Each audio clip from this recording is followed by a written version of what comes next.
Okay, let's dive right into this explainer and gently unpack the psychology behind a phenomenon you might be all too familiar with. We're going to look closely at why so many incredibly capable, high-functioning people deeply struggle to ask for help or accept support. Think about it for a second. Are you that friend who's always organizing everything, jumping in to solve crises, carrying the mental load for the whole group, but you flat out refuse to let anyone even buy you a coffee in return? If you're the kind of person who handles absolutely everything alone, never asks for a favor, and never shows weakness, you might assume you're just wired that way, right? Like you're just naturally a lone wolf. But as we unpack the research today, psychology reveals a much deeper and honestly a much more painful reality. Society loves to praise this extreme independence. We look at someone who handles all their problems alone, who never seemingly drops the ball, who pushes through absolute exhaustion without a single complaint, and we call that strong. We label them a rock. But the psychological reality exposes this behavior not as a natural personality trait at all. It's actually a severe nervous system adaptation to early danger. For a lot of folks who endure difficult, chaotic, or emotionally barren childhoods, this intense, unyielding independence, it's not a flex, it's a deeply ingrained trauma response. Section 1. The Illusion of Strength. I want you to really hear this hard truth. Your extreme self-reliance wasn't born from some innate desire to be fiercely independent. It was born strictly from the absolute necessity of survival.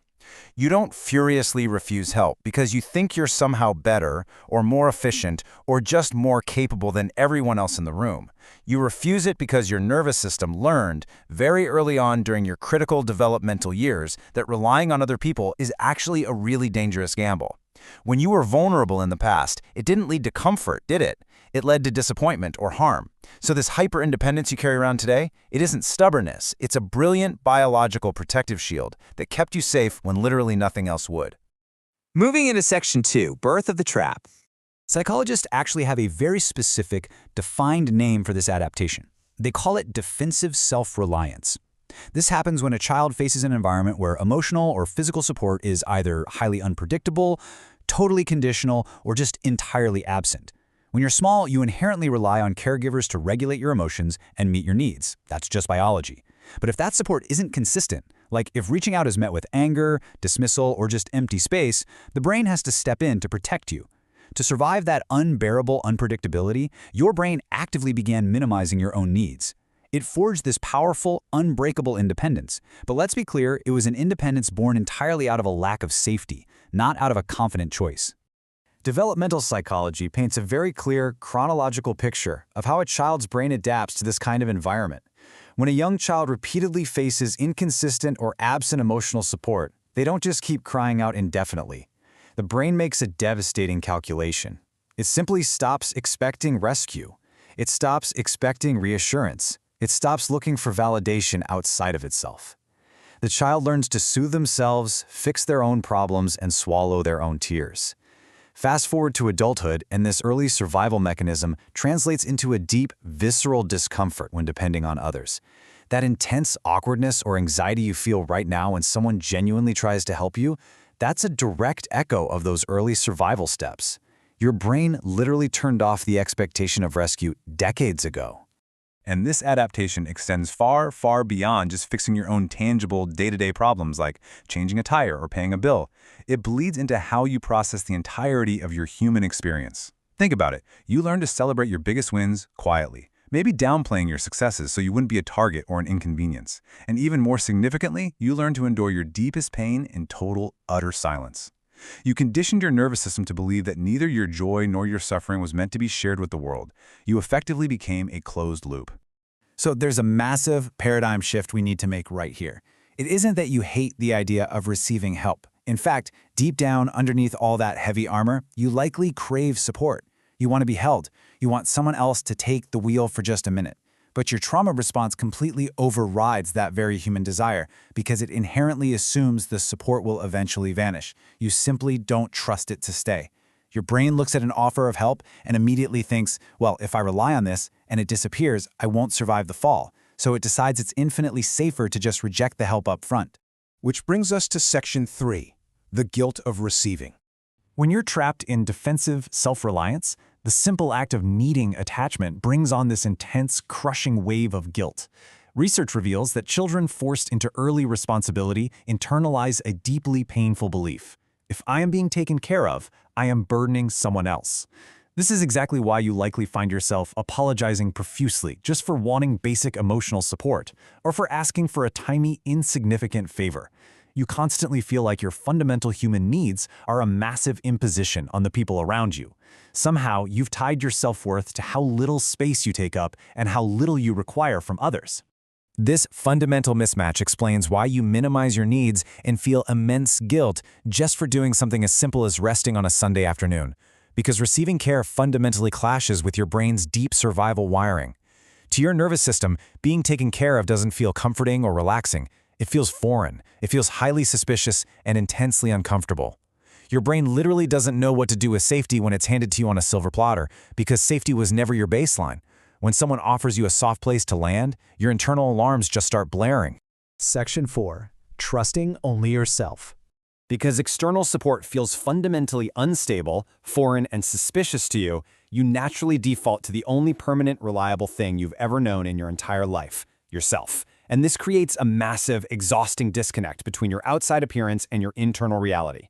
On the outside, to your coworkers, your friends, and your family, you appear highly capable and perfectly composed. You handle crises effortlessly. You're the one people call when things go wrong.